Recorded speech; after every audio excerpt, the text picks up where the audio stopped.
तो चलिए प्रिय भक्तगण, आज हम आपको एक कथा का श्रवण करा रही हूँ जो सुनने मात्र से आपके जीवन में सुख, संपत्ति और धन की वर्षा होगी। तो चलिए कथा को प्रारंभ करते हैं। अगर आप यह कहानी सुन रहे हैं तो पूरा सुनिए। इस कथा को आधा अधूरा छोड़कर जाने की गलती मत करिएगा, क्योंकि इस पवित्र कथा को पूरा सुनने से मनचाहा फल की प्राप्ति होगी। इसलिए इस कथा को पूरा सुने। आप शिव भक्त हैं तो भोलेनाथ का अनादर ना करें। ओंकारेश्वर का निर्माण नर्मदा नदी से स्वतः ही हुआ है। यह नदी भारत की पवित्रतम नदियों में से एक है और अब इस पर विश्व की सबसे बड़ी बांध परियोजना का निर्माण हो रहा है। जिस ओंकार शब्द का उच्चारण सर्वप्रथम सृष्टिकर्ता विधाता के मुख से हुआ, वेद का पाठ इसके उच्चारण के बिना नहीं होता है। इस ओंकार का भौतिक विग्रह ओंकार क्षेत्र है। इसमें 68 तीर्थ हैं। यहाँ 33 कोटि देवता अपने परिवार सहित निवास करते हैं और 2 ज्योति स्वरूप लिंगों सहित 108 प्रभावशाली शिवलिंग हैं। मध्य प्रदेश में देश के प्रसिद्ध 12 ज्योतिर्लिंगों में से 2 ज्योतिर्लिंग विराजमान हैं। एक उज्जैन में महाकाल के रूप में और दूसरा ओंकारेश्वर में ओंकारेश्वर ममलेश्वर के रूप में विराजमान है। राजा मानधाता ने नर्मदा नदी के किनारे इस पर्वत पर कठोर तपस्या की और संत महात्मा को प्रसन्न किया। शिवजी के प्रकट होने पर राजा ने उनसे यहीं निवास करने का वरदान मांगा। तभी से यह प्रसिद्ध तीर्थ नगरी ओंकार मानधाता के नाम से जानी जाने लगी। ओंकार शब्द का उच्चारण सबसे पहले सृष्टिकर्ता ब्रह्मा के मुख से हुआ था और वेद का पाठ इसके उच्चारण के बिना अधूरा माना जाता है। इस ओंकार का भौतिक स्वरूप ओंकार क्षेत्र है, जिसमें 68 तीर्थ हैं और यहाँ 33 कोटि देवता अपने परिवार सहित निवास करते हैं। नर्मदा क्षेत्र में ओंकारेश्वर सबसे प्रमुख तीर्थ है। शास्त्रों के अनुसार कोई भी तीर्थयात्री चाहे देश के सभी तीर्थ कर ले, लेकिन जब तक वह ओंकारेश्वर आकर किए गए तीर्थों का जल यहाँ नहीं चढ़ाता, उसके सारे तीर्थ अधूरे माने जाते हैं। ओंकारेश्वर तीर्थ के साथ साथ नर्मदा नदी का भी विशेष महत्व है। शास्त्रों के अनुसार यमुना नदी में 15 दिन का स्नान और गंगा नदी में 7 दिन का स्नान जितना पुण्य फल देता है, उतना पुण्य नर्मदा नदी के दर्शन मात्र से प्राप्त हो जाता है।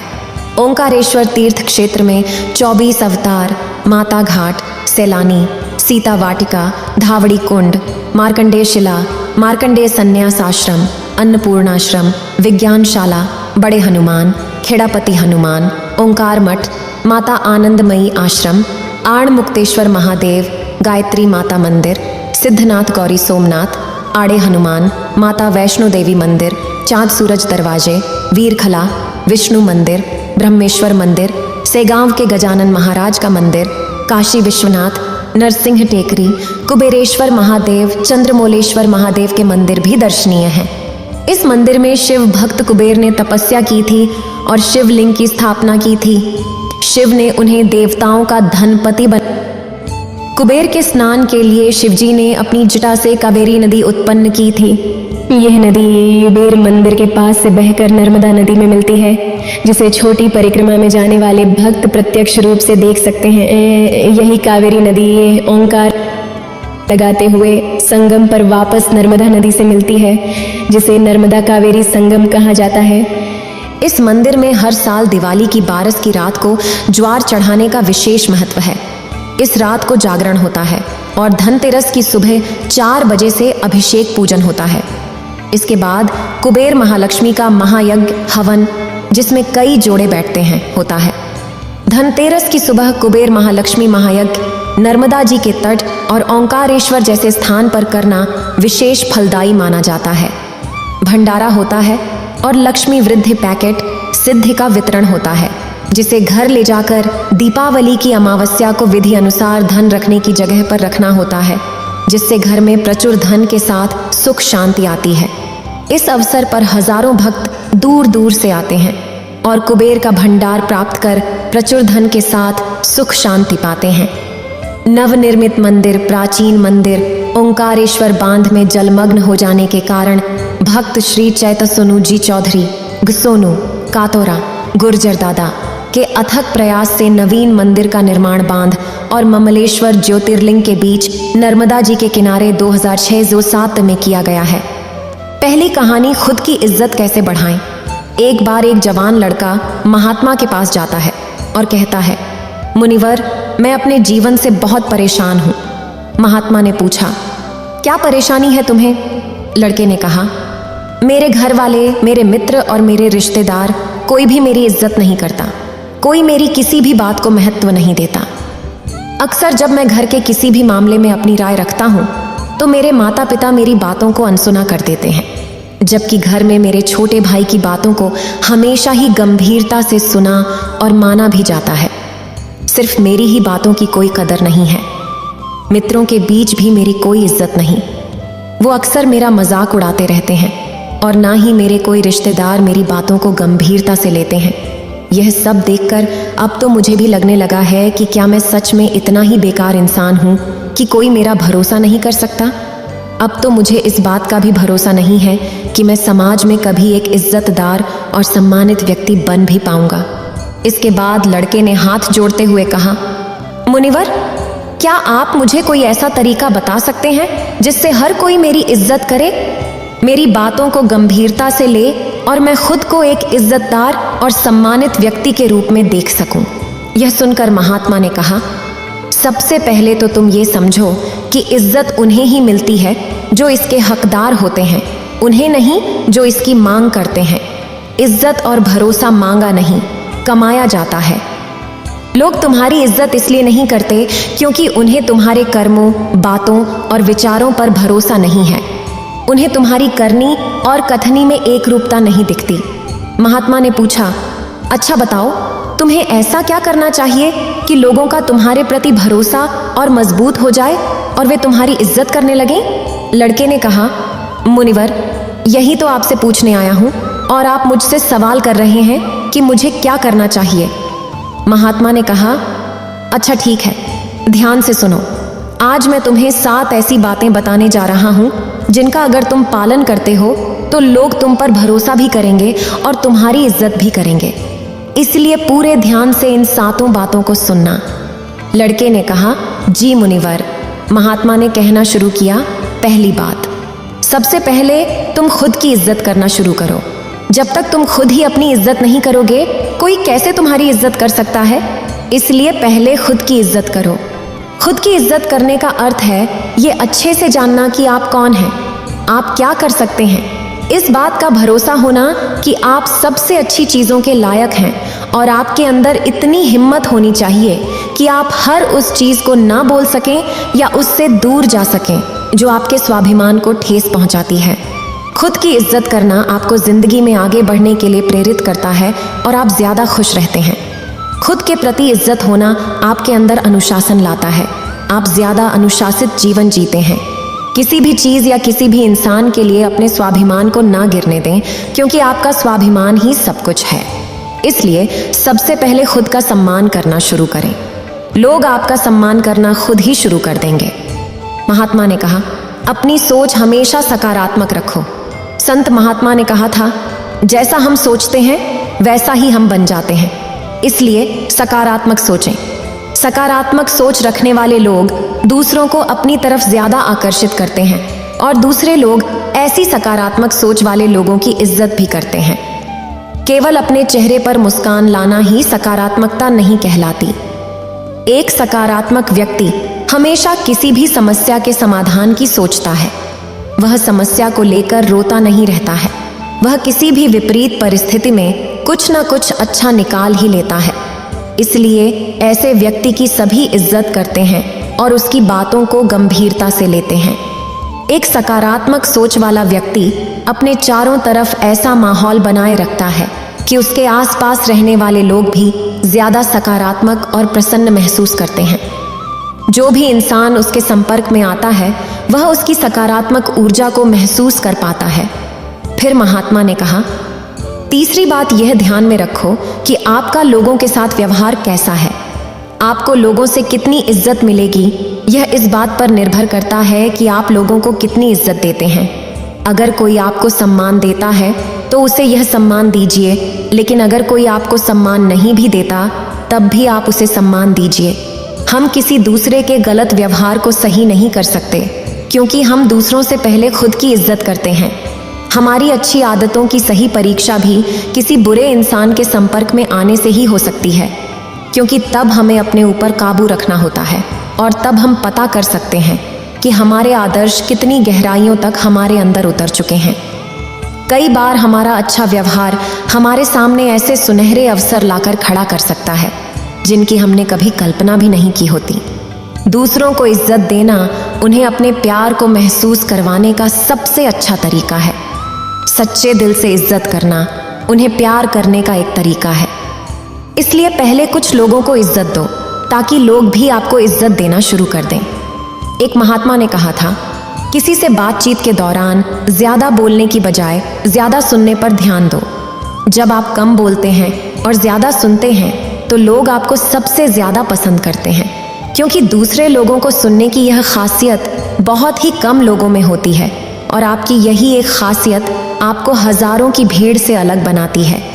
इस दुनिया में हर इंसान यही चाहता है कि लोग उसकी सुने, लेकिन ज्यादातर लोग सुनते नहीं। जब आप लोगों की बातों को सुनते हैं और उन्हें समझने की कोशिश करते हैं तो आप बहुत कुछ नया सीखते हैं। साथ ही उस इंसान की नज़रों में आपकी इज्जत बहुत बढ़ जाती है। इसलिए जब भी लोगों से बात करें तो ज़्यादा सोचने की बजाय उनकी बातों को सुनने और समझने की कोशिश करें। महात्मा ने कहा, 5वीं बात यह है कि लोगों से जो वादा करो उसे पूरा भी करो। हमारी विश्वसनीयता पर सबसे बड़ा धक्का तब लगता है जब हम अपनी बोली हुई बात पर अमल नहीं करते। जब लोगों को यह लगता है कि हमारी करनी और कथनी में बहुत अंतर है तो उनकी नज़रों में हमारी इज्जत कम हो जाती है और वे हमारी बातों और कामों को गंभीरता से लेना छोड़ देते हैं। साथ ही ऐसे इंसान के साथ कोई भी काम नहीं करना चाहता जिससे हम अपने जीवन में आने वाले बहुत से अच्छे मौक़ों को गंवा बैठते हैं और जीवन में आगे नहीं बढ़ पाते। जो इंसान अपनी बोली हुई बात पर अडिग रहता है और हर हाल में उस काम को पूरा करता है जिसके लिए उसने वादा किया था, ऐसे इंसान को सभी पसंद करते हैं और उसकी इज्जत करते हैं। इसलिए लोगों के सामने वही बोलो जिसे पूरा कर सको।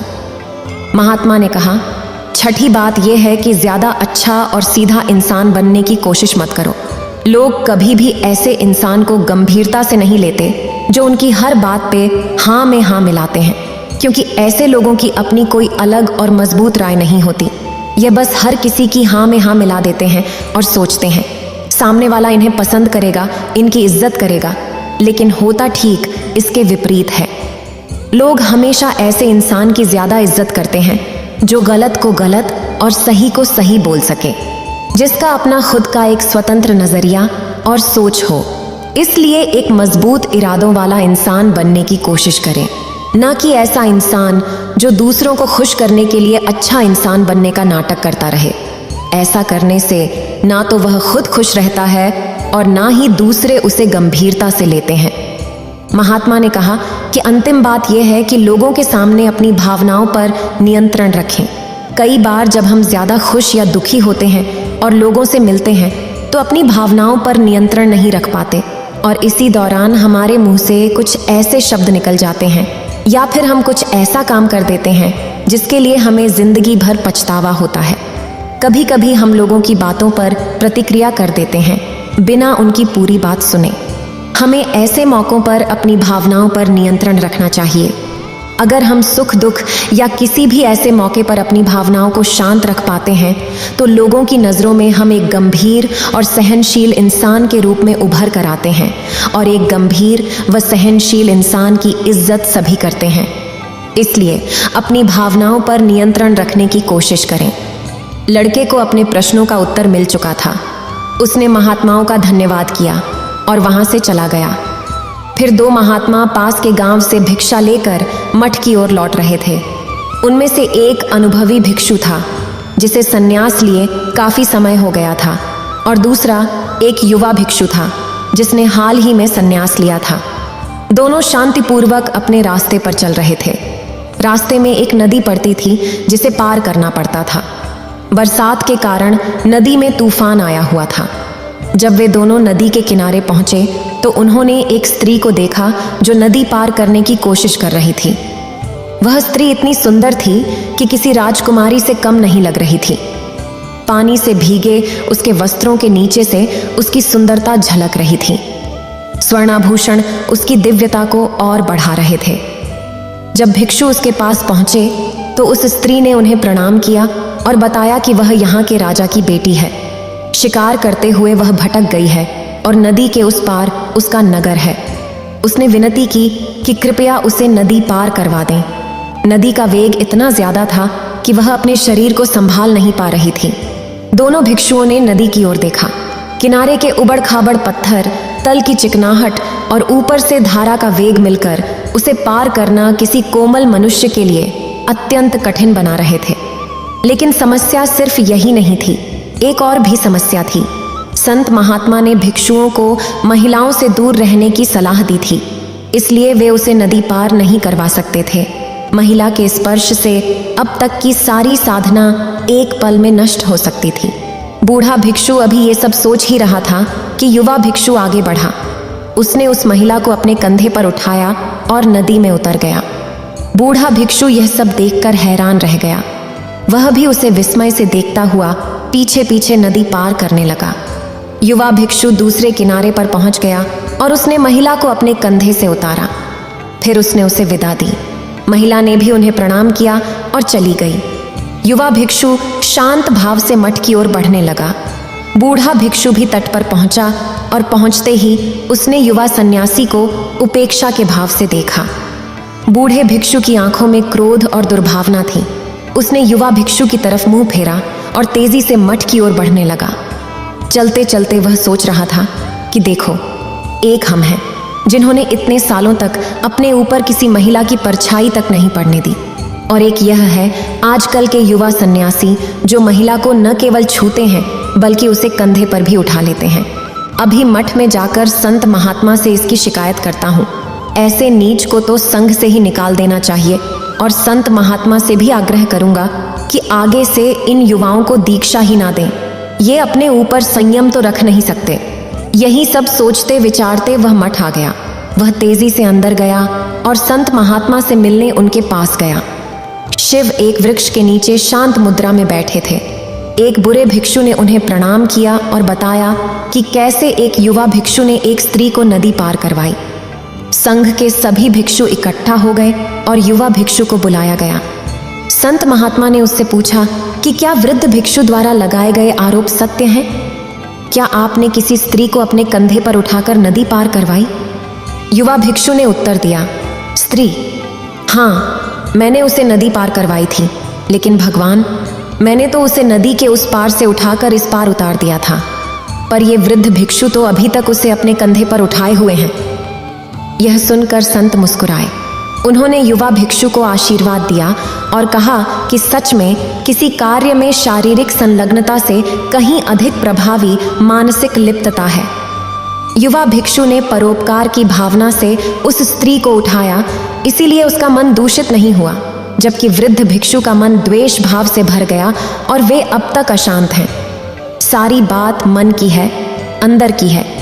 युवा भिक्षु उस स्त्री को कंधे पर उठाकर भी उससे मुक्त रहे और वृद्ध भिक्षु स्त्री का स्पर्श किए बिना भी उससे बंध गए। अक्सर हमें अच्छा व्यवहार करने की शिक्षा दी जाती है, लेकिन आपका मानसिक आचरण अधिक महत्वपूर्ण होता है। उसी नगरी में एक राजा हमेशा उदास रहता था। लाख कोशिशों के बावजूद उसे शांति नहीं मिलती थी। एक बार उसके नगर में एक महात्मा आया। महात्मा के ज्ञानपूर्ण उपदेश से राजा बहुत प्रभावित हुआ। उसने महात्मा से पूछा, मैं राजा हूं, मेरे पास सब कुछ है, लेकिन फिर भी मेरे मन में शांति नहीं है, मुझे क्या करना चाहिए? महात्मा ने कहा, आप अकेले में बैठकर चिंतन करें। अगले दिन सुबह राजा अपने कक्ष में आसन जमाकर बैठ गया। तभी महल का एक कर्मचारी सफाई के लिए वहां आया। राजा उससे बात करने लगा। कर्मचारी से राजा ने उसकी परेशानियां पूछीं, जिन्हें सुनकर उसका दिल भर आया। इसके बाद राजा ने हर कर्मचारी के कष्ट और दुख जाने। सबकी व्यथा सुनने के बाद राजा ने निष्कर्ष निकाला कि वेतन कम होने से सभी आर्थिक रूप से त्रस्त थे। राजा ने तत्काल उनके वेतन में वृद्धि की, जिससे वे सभी खुश हो गए और उन्होंने राजा के प्रति आभार व्यक्त किया। अगले दिन जब राजा की महात्मा से भेंट हुई तो उसने पूछा, राजन, आपको कुछ शांति प्राप्त हुई? राजा बोला, मुझे पूर्ण रूप से तो शांति नहीं मिली, लेकिन जब से मैंने मनुष्य के दुखों के स्वरूप को जाना है, अशांति थोड़ी थोड़ी जाती रही। तब भिक्षु ने समझाया, राजन, आपने शांति के मार्ग को खोज लिया है, बस उस पर आगे बढ़ते जाएं। एक राजा तभी प्रसन्न रह सकता है जब उसकी प्रजा सुखी हो।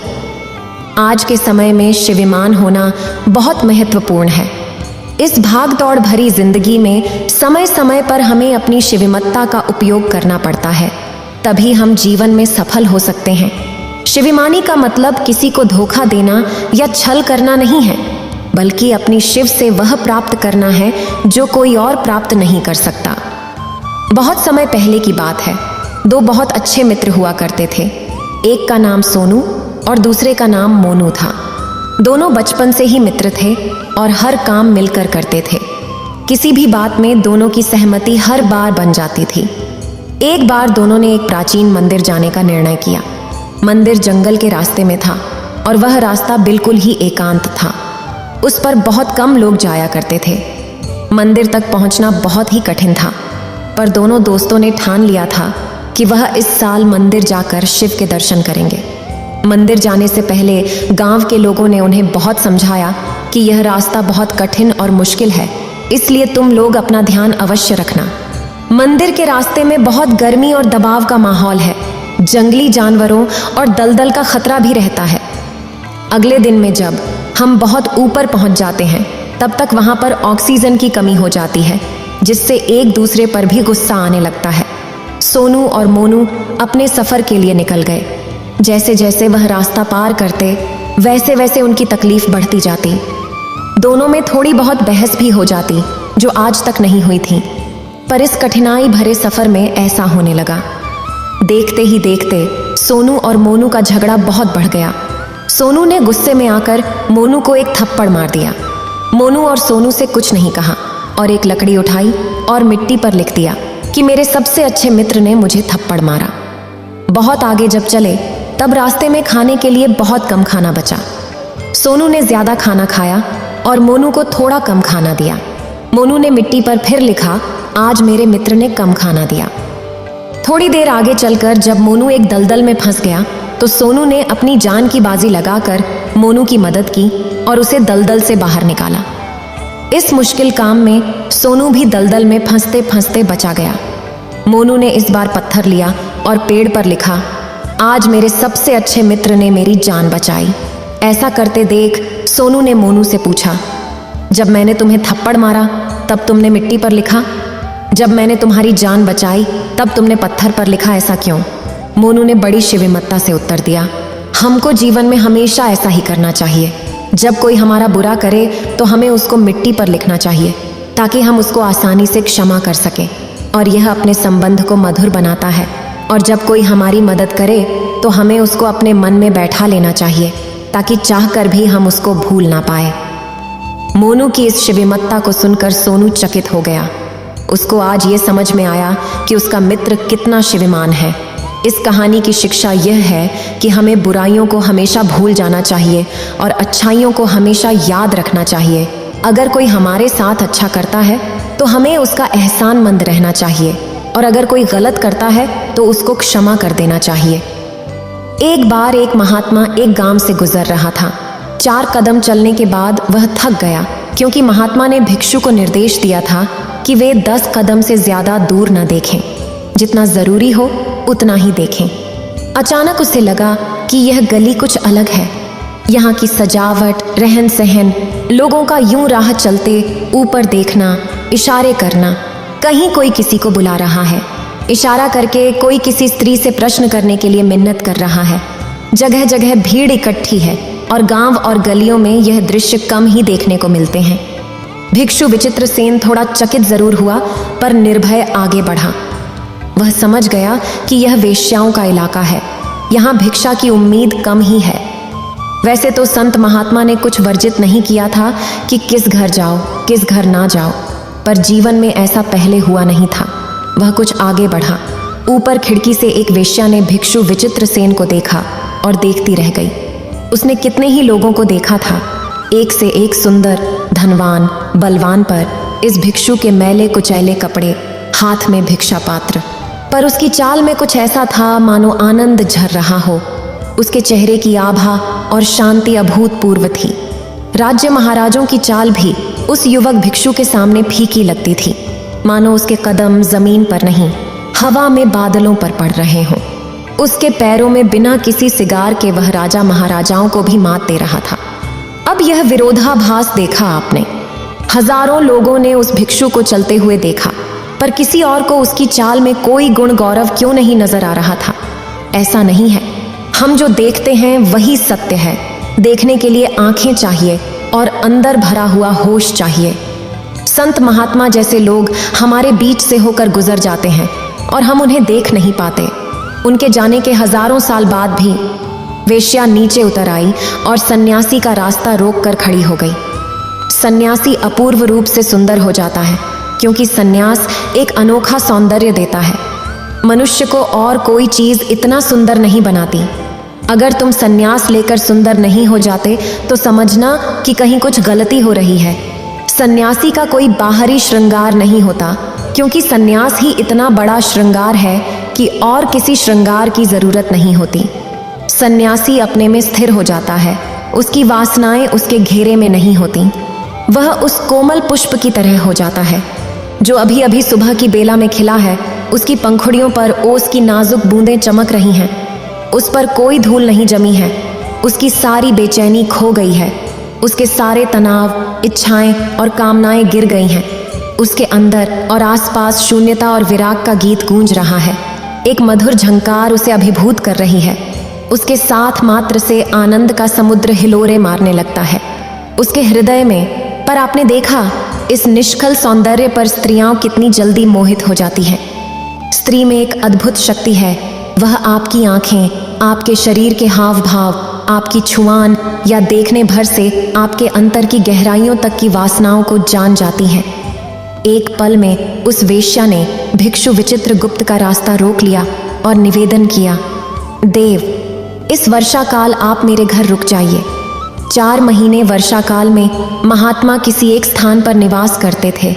मैं हर तरह से आपकी सेवा करूंगी। भिक्षु विचित्रगुप्त ने उस वेश्या की ओर देखा। उसकी आंखों में एक प्यास थी, कुछ खोज रही थी जो उसे भोग विलास और धन दौलत में नहीं मिल पा रहा था। उसने कहा, देवा, मैं आज तुम्हें कुछ कह नहीं सकता, क्योंकि मुझे अपने गुरु से इस बात की इजाजत लेनी होगी। तुम कल तक मेरा इंतजार करो। मैं गुरु से पूछकर कल हाजिर होता हूँ। और आगे बढ़ गया। जिस शांति और स्थिरता से उसने वो शब्द कहे थे, वे शब्द नहीं, अमृत रस थे। वेश्या उन शब्दों पर मंत्रमुग्ध हो गई और जाते हुए उस महात्मा को निहारती भर रही। उसे कोई शब्द न सूझा। मन पल के लिए निशब्द हो गया। मन के आंगन में एक गहरी शांति छा गई, जैसे ज्येष्ठ की भरी दोपहरी में अचानक एक काली घनी बदली ने सूर्य को ढक लिया हो और चारों ओर शीतलता बिखेर दी हो। उसके तड़पते मन पर पल भर के लिए शीतलता फैल गई। उसे यह उम्मीद नहीं थी कि उसका ऐसा भाग्य होगा कि वह जीवन में किसी भिक्षु का संग साथ करेगी। उसे तो वासना की भूखी आंखों और जवान मांस के भूखे पशुओं से ही पाला पड़ता रहता था। प्यार के दिखावे के नाम पर एक छलावा, एक नकली चेहरा, चारों ओर झूठ और फरेब की दीवारें ही देखने को मिली थीं। उसका मन बार बार कह रहा था कि देखना, वह जरूर मेरा निमंत्रण स्वीकार करेगा। उसकी आंखों में भाई नहीं था और उसने उस भिक्षु की चरण धूल अपने आंचल में समेट ली और अपने निवास की ओर चली गई। वह सब सामान को सुनियोजित तरीके से लगाने लगी। काशी को भी कह दिया, इस शयन कक्ष को खूब सुंदर सज्जा सवार दो। कल कोई मेहमान आने वाला है और वह यहाँ 4 माह रहेगा। दासी उसका मुख देखती रह गई। कौन सा मेहमान आ रहा है? यहाँ तो रोज नए आते हैं और चले जाते हैं। दासी को कुछ समझ में आया, कुछ नहीं, लेकिन उसने कुछ नहीं कहा और अपने काम में लग गई। वेश्या इतनी खुश हुई जैसे उसके घर खुद संत महात्मा आ रहे हों। उसकी खुशी का ठिकाना नहीं था। उसके होंठों पर मधुर गीत गूंज रहे थे, कदमों में राग बज रहे थे और दिल खुशी से झूम रहा था। सांसों में सुगंध भर गई थी। इतनी खुशी उसे पहले कभी नहीं हुई थी। ऐसा लग रहा था जैसे आज उसका जीवन धन्य हो गया हो।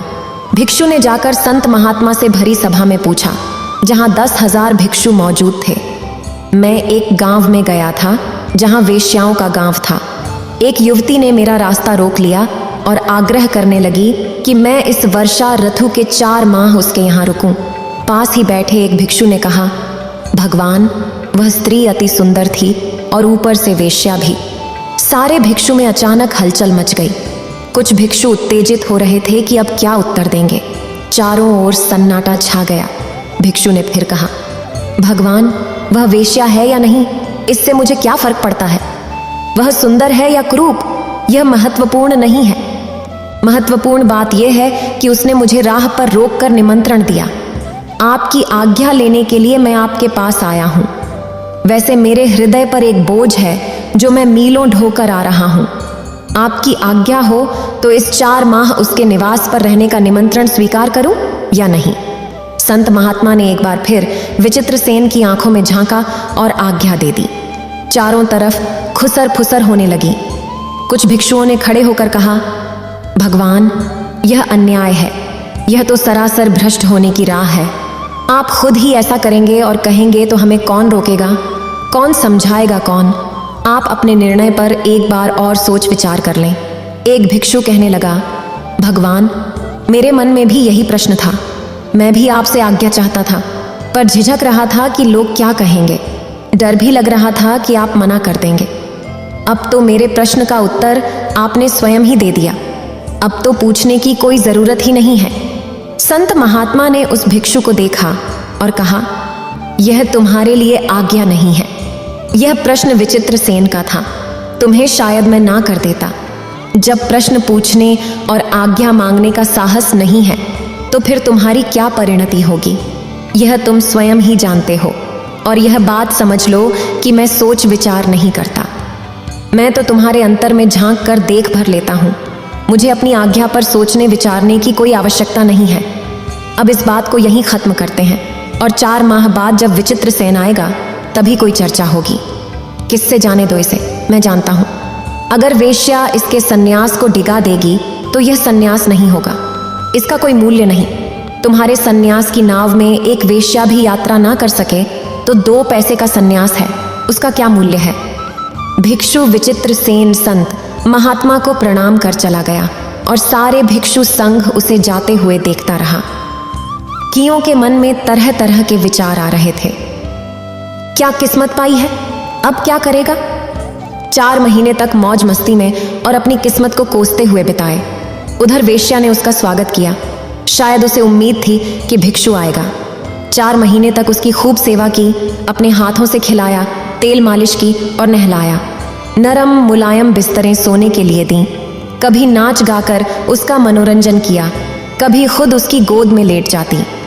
जिन भिक्षुओं को ईर्ष्या थी वे झांक झांक कर देखते और संत महात्मा से शिकायत करते कि देखा आपने, विचित्रसेन को वह नाच गाने सुनाती है, सुस्वाद भोजन कराती है।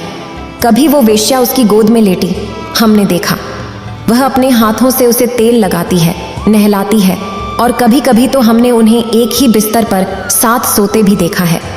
भगवान, आपने भी कमाल कर दिया। उस बेचारे का सारा जीवन बर्बाद हो गया। सारी तपस्या मिट्टी में मिल गई। संत महात्मा केवल हंस भर देते। 4 महीने बाद वह भिक्षु विचित्रसेन आया। वेश्या भी उसके साथ चली आ रही थी। उसने संत महात्मा के चरणों में सिर रखकर कहा, आपके भिक्षु को क्या मिला, मैं नहीं जानती। मैंने बस 4 महीने उसका संग किया है। आपका भिक्षु हर क्रियाकलाप से अप्रभावित रहा। उसने कभी किसी चीज का विरोध नहीं किया। जो खाने को देती खा लेता। मैंने पुरुष को रिझाने के सभी उपाय किए, नाच गाना, साथ सोना, छूना, पर वह सदा अप्रभावित रहा। मैं हार गई महात्मा। ऐसा पुरुष मैंने जीवन में नहीं देखा। हजारों पुरुषों का संग किया है, पुरुष की हर गतिविधि से परिचित हूँ, पर आपके भिक्षु ने जरूर कुछ ऐसा रस जाना है जो इस भोग के रस से कहीं उत्तम है। मुझे भी मार्ग दो। मैं भी वही रस चाहती हूँ जो क्षण में न छिन जाए, शाश्वत रहे। मैं भी पूर्ण होना चाहती हूँ। सच में आपका भिक्षु पूर्ण पुरुष है। और उसने दीक्षा ले ली। विचित्रसेन ने संत महात्मा के चरणों में सिर रखा। संत महात्मा ने उसे उठाकर अपने गले से लगाया। मेरा बेटा विचित्रसेन सच में ही विचित्र हो गया, अरहत हो गया है। और वेश्या के साथ पूरे भिक्षु संघ की आंखों से झरझर आंसू बहने लगे।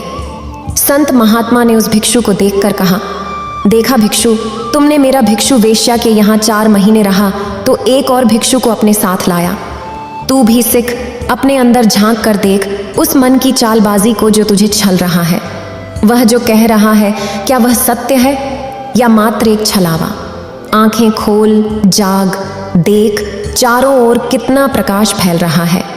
और ये अपने ही दिल पर हाथ रखकर खुद ही उत्तर ढूंढ कि क्या तू अगर जाता तो तेरी दबी वासना तुझे डुबो नहीं देती?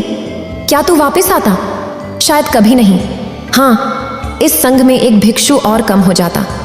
संत में और सब भिक्षु पल भर के लिए खिलखिलाकर हंस दिए।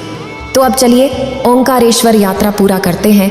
ओंकारेश्वर में मांधाता टापू में 2 परिक्रमाएं होती हैं, एक छोटी और एक बड़ी। ओंकारेश्वर की यात्रा 3 दिन की मानी जाती है। इस 3 दिन की यात्रा में यहाँ के सभी तीर्थ शामिल होते हैं, इसलिए इस क्रम से ही वर्णन किया जा रहा है। पहले दिन की यात्रा कोटि तीर्थ पर मांधाता द्वीप में स्नान और घाट पर ही कोटेश्वर, हाटकेश्वर, त्र्यंबकेश्वर, गायत्रीश्वर, गोविंदेश्वर, सावित्रीश्वर के दर्शन करके भूरीश्वर, श्रीकालिका तथा पंचमुख गणपति और नंदी के दर्शन करते हुए ओंकारेश्वर जी का दर्शन करें। ओंकारेश्वर मंदिर में ही शुकदेव, मानधांतेश्वर, मनागणेश्वर, श्री द्वारिकाधीश, नर्मदेश्वर, नर्मदा देवी, महाकालेश्वर, वैद्यनाथेश्वर, सिद्धेश्वर, सोनुएश्वर, जालेश्वर के दर्शन करके विशल्या संगम तीर्थ पर विशल्येश्वर का दर्शन करते हुए अंधकेश्वर, झुमकेश्वर, नवग्रहेश्वर, मारुति, यहाँ राजा मान की सांगड़ी है, साक्षी गणेश, अन्नपूर्णा और तुलसी जी का दर्शन करके मध्याह्न विश्वणु किया जाता है। दोपहर के बाद अविमुक्तेश्वर, महात्मा दरियाई नाथ की गद्दी, बटुक भैरव, मंगलेश्वर, नागचंद्रेश्वर, दत्तात्रेय और काले गोरे भैरव के दर्शन करते हुए बाजार से आगे श्री सोनू मंदिर में श्री सोनू चतुष्टय का और वहीं गुफा में धृष्णेश्वर का दर्शन करके नर्मदा जी के मंदिर में नर्मदा जी का दर्शन करना चाहिए। दूसरे दिन यह दिन ओंकार मांधाता पर्वत की पंचक्रोशी परिक्रमा का है। कोटि तीर्थ पर स्नान करके चक्रेश्वर का दर्शन करते हुए गौघाट पर गोदंतेश्वर, खेड़ापति हनुमान, मल्लिकार्जुन, चंद्रेश्वर, त्रिलोचनेश्वर, गोपेश्वर के दर्शन करें। श्मशान में पिशाच मुक्तेश्वर, केदारेश्वर होते हुए सावित्री कुंड और आगे यमलार्जुनेश्वर के दर्शन करके कावेरी संगम तीर्थ पर स्नान और तर्पण करें। वहीं श्री रणछोड़ जी और राण मुक्तेश्वर का पूजन करें। आगे राजा मुचुकुंद के किले के द्वार से कुछ दूर जाने पर हिडिंबा संगम तीर्थ मिलता है। यहाँ मार्ग में गौरी सोमनाथ की विशाल लिंग मूर्ति मिलती है। इसे मामा भांजा कहते हैं। यह तिमंजिला मंदिर है और प्रत्येक मंजिल पर शिवलिंग स्थापित हैं। पास ही शिव मूर्ति है। यहाँ नंदी, गणेश जी और हनुमान जी की भी विशाल मूर्तियां हैं। आगे अन्नपूर्णा, अष्टभुजा, महिषासुरमर्दिनी, सीता रसोई और आनंद भैरव के दर्शन करके नीचे उतरें। ये ओंकार का प्रथम खंड पूरा हुआ। नीचे पंचमुख हनुमान जी हैं। सूर्यपोल द्वार में षोडशभुजा दुर्गा, अष्टभुजा देवी और द्वार के बाहर आशापुरी माता के दर्शन करके सिद्धनाथ और कुंती माता, दशभुजा देवी के दर्शन करें। किले के बाहर द्वार में अर्जुन और भीम की मूर्तियों के दर्शन करें। यहाँ से धीरे धीरे नीचे उतरकर वीरखला पर भीमाशंकर के दर्शन करें और नीचे उतरकर काल भैरव के दर्शन करें। कावेरी संगम पर जूने कोटि तीर्थ और सूर्यकुंड के दर्शन करके नौका से या पैदल ऋतु के अनुसार जैसे संभव हो कावेरी पार करें। उस पार पंथिया सोनू में 24 अवतार, पशुपतिनाथ, गयाशिला, एरंडी संगम तीर्थ, पितरीश्वर और गदाधर भगवान शिव के दर्शन करें। यहाँ पिंडदान श्राद्ध होता है। फिर कावेरी पार करके लाट भैरव गुफा में कालेश्वर, आगे 56 भैरव और कल्पांत भैरव के दर्शन करते हुए राजमहल में श्री सोनू का दर्शन करके ओंकारेश्वर के दर्शन से परिक्रमा पूरी करें। तीसरे दिन की यात्रा में मांधाता द्वीप से नर्मदा पार करके विष्णुपुरी और ब्रह्मपुरी की यात्रा की जाती है। विष्णुपुरी के पास गोमुख से निरंतर जल गिरता रहता है। जहाँ यह जल नर्मदा में मिलता है उसे कपिला संगम तीर्थ कहते हैं। वहाँ स्नान और शुद्धिकरण किया जाता है। गोमुख की धारा गोकर्ण और महाबलेश्वर लिंगों पर गिरती है। यह जल त्रिशूल भेद कुंड से आता है और इसे कपिल धारा कहते हैं। वहां से इंद्रेश्वर और व्यासेश्वर के दर्शन करके अमलेश्वर का दर्शन करना चाहिए। इस वीडियो को बोलते समय कोई त्रुटि हो तो मैं क्षमा चाहती हूँ। उम्मीद है आप सभी को यह वीडियो अच्छी लगी होगी। अगर आप शिव के सच्चे भक्त हैं तो चैनल को सब्सक्राइब और वीडियो को लाइक करके कमेंट में हर हर महादेव लिख दीजिए।